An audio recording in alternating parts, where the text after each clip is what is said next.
Hi guys, it's Robyn and welcome to my channel. Today I have the cutest cake to share with all of you. We're going to be making baby Grogu in his pod out of mostly buttercream, a little bit of fondant, and even a little bit of Rice Krispie treat too. You guys are going to love this one, so be sure to stay tuned. So for today's cake, we're going to be using 3 8-inch vanilla cake layers, and I've dyed these with a little bit of green to match the theme, and I've also mixed in some rainbow sprinkles to make it extra fancy. So we're just going to level out these layers so our cake stacks up nice and straight, and then we're going to take one of the layers and we're going to cut it perfectly in half because we're going to use this layer to stack up the back side of Grogu's pod. So with our cake layers prepped, it's time to start stacking and filling. So you're just going to use a little bit of frosting as a glue for that first layer of cake to stick to. And then we're going to add a nice thick layer of frosting in between each of our layers of cake. And I'm actually using my Easy American Buttercream, which you can find a link to the recipe in the description box below. Okay, so now that we've stacked our second layer of cake, we're actually only going to cover half of this one with buttercream this time, because here's where we're going to start to stack those last 2 half layers to form the backside of baby Grogu's pod. So once you have all your layers stacked, this is completely optional, but I find it extremely helpful to allow your cake to chill for about 20 or 30 minutes before you do any carving. What this does is allow your icing and your cake to firm up a little bit, so that way things are just generally less messy and your cake is a lot less crumbly when you cut it. But don't leave it in there too long because the fridge will start to dry your cake out pretty quickly. So as you guys can see, I've done all of my carving with a small serrated knife. Now the reason for this is because the serrated edge allows me to carefully cut away small pieces of cake without tearing my cake to pieces. So it's definitely the recommended tool for the job. Unless you used a ball pan, then I guess you could skip that step completely and move straight onto frosting your cake like we are about to do right now. So normally at this point I would do a crumb coat to seal in all of these crumbs, but sometimes when I'm in a little bit of a hurry, if there's a step that can be skipped, it's definitely this one. So what I've done is fill an extra large piping bag with a whole bunch of gray buttercream, and we're applying a coat of buttercream onto our cake so thick that when we smooth it out, none of our imperfections or crumbs are going to show through. And to get this cake nice and smooth, my weapon of choice today is going to be a flexible smoother, because being able to bend my tool ever so slightly is going to enable me to smooth that curved surface so much easier, as you guys can see. So we're just going to continue to use our smoother all over the surface of our cake until we're pretty happy with how that looks. But when it comes time to clean up that edge finally, I'm actually going to switch over to my small offset spatula, which is actually a metal spatula, and we're just going to use that to sharpen that lip right up. And now that we finished frosting our cake, we can go ahead and pop that in the fridge for a little bit. And while we wait, we're going to start working on baby Grogu.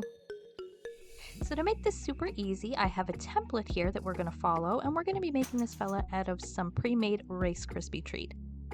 So we're going to use 3 Rice Krispie squares for his head, and we're just going to see if that's about the right size, which it is.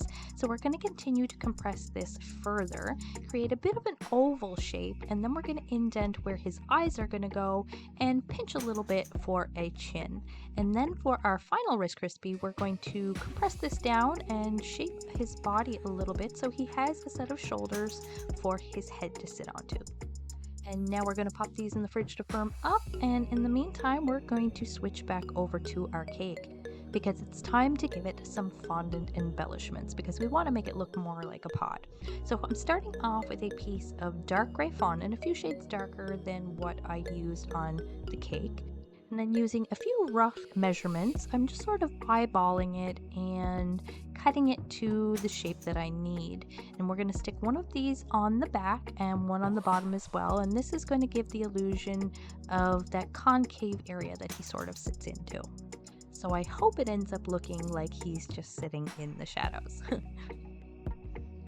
So now that we have both of these in place, I think that looks pretty good so far, but it still looks a little plain. We have a little bit more to add. So I have a piece of lighter gray fondant this time, and we've rolled this out nice and thin. and we're going to cut a strip approximately an inch wide, maybe a little bit thicker, and then we're going to take that strip and we are going to drape it across the top of the cake and snip it off right at the corner there on each side. And then we're going to go ahead and cut another strip, and we're going to place that one across the front of our cake right underneath that ledge. And I'm not using any sort of glue to help the fondant stick to the cake. I've rolled my fondant nice and thin so it's really light, and with just a little bit of pressure it's adhering to the cake all on its own. So with our fondant work done, we just have a few little decorations to add to make this cake complete. So I've taken one of my Dresden tools that has a sharp flat edge on one end, and I'm just creating that little design on the front of the pod to make it look more realistic. And now that we have that little design finished, we have one more little thing left to do. We're going to make some hinges for the side of our cake. And what I'm using here is 2 Russian piping tips, which are quite large and make for a nice large circle. Then I'm using my 1M piping tip to make some smaller circles to add in the very center. And we're just going to stick each of those at the corners, and our pod is complete. So next up, we're going to work on Yoda's ears, and here you can see I have the template I showed you guys earlier, which I've also turned into a stencil so I'm able to mark off my pattern and then cut it out using an X-Acto knife. So here's where things get a little bit different. I'm going to lay out 2 pieces of fondant, press toothpicks into each piece, and then we're going to lay that ear pattern on top of each one and cut away any excess fondant there might be, sealing that toothpick in between. And now we just need to finish our ears off with a little bit of pink on the inside, and I'm just going to create a little indent on the ear so that way the pink sits in there really nicely.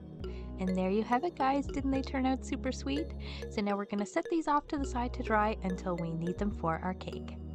So while we were working on our cake, our Rice Krispie treats were in the fridge firming up, and now they're ready to decorate. So we're just taking a piece of green fondant and covering up Grogu's head, using our hands to very carefully shape and mold the fondant around the Rice Krispie square. And don't forget to indent those eyes a little bit because we're going to be making those next. So for this part, I rolled out a piece of black fondant a little bit thicker than I normally would, and then using that stencil I showed you guys a little while ago, I marked off the pattern, cut them very carefully with a craft knife, and then stuck them into place. Next, I've grabbed my veining Dresden tool, and we are going to continue to create the rest of his face. So I've added some forehead wrinkles, his little brow bones, and I'm also using this handy little tool, and I just love this tool. It works so well for shaping around the eyes and the nose and the mouth to create the rest of the face. And now just for a few simple highlights in his eyes, and the face is complete.